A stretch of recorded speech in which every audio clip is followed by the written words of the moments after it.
أولئك الذين اشتروا الضلالة بالهدى فما ربحت تجارتهم وما كانوا مهتدين۔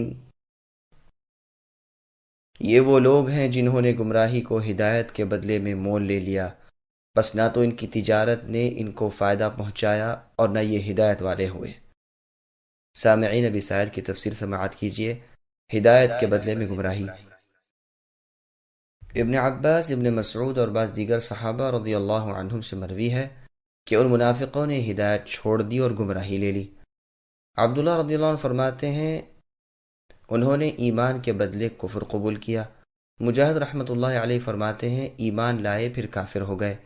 قتادہ رحمۃ اللہ علیہ فرماتے ہیں ہدایت پر گمراہی کو یہ پسند کرتے ہیں، جیسے ثمود کے بارے میں اللہ کا ارشاد ہے وَأَمَّا ثَمُودُ فَهَدَيْنَاهُمْ فَاسْتَحَبُّوا الْعَمَى عَلَى الْهُدَى، یعنی باوجود یہ کہ ہم نے ثمودیوں کو راہ دکھا دی مگر پھر بھی انہوں نے اس رہنمائی پر اندھے پن کو پسند کیا۔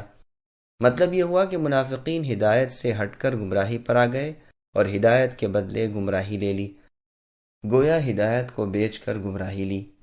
اب ایمان لا کر پھر کافر ہوئے ہوں، خواہ سرے سے ایمان ہی نصیب نہ ہوا ہو، اور ان منافقین میں دونوں قسم کے لوگ تھے۔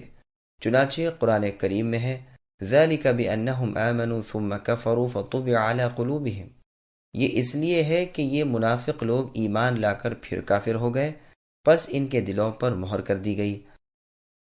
اور ایسے بھی منافق تھے جنہیں ایمان نصیب ہی نہ ہوا، پس نہ تو انہیں اس سودے میں فائدہ ہوا نہ راہ ملی، بلکہ ہدایت کے چمنستان سے نکل کر گمراہی کے خارزار میں اور جماعت کے مضبوط قلعے سے نکل کر فرقت کے تنگ جیل خانے میں اور امن کے وسیع میدان سے نکل کر خوف کی اندھیری کوٹری میں اور سنت کے پاکیزہ گلشن سے نکل کر بدعت کے سنسان جنگل میں آ گئے۔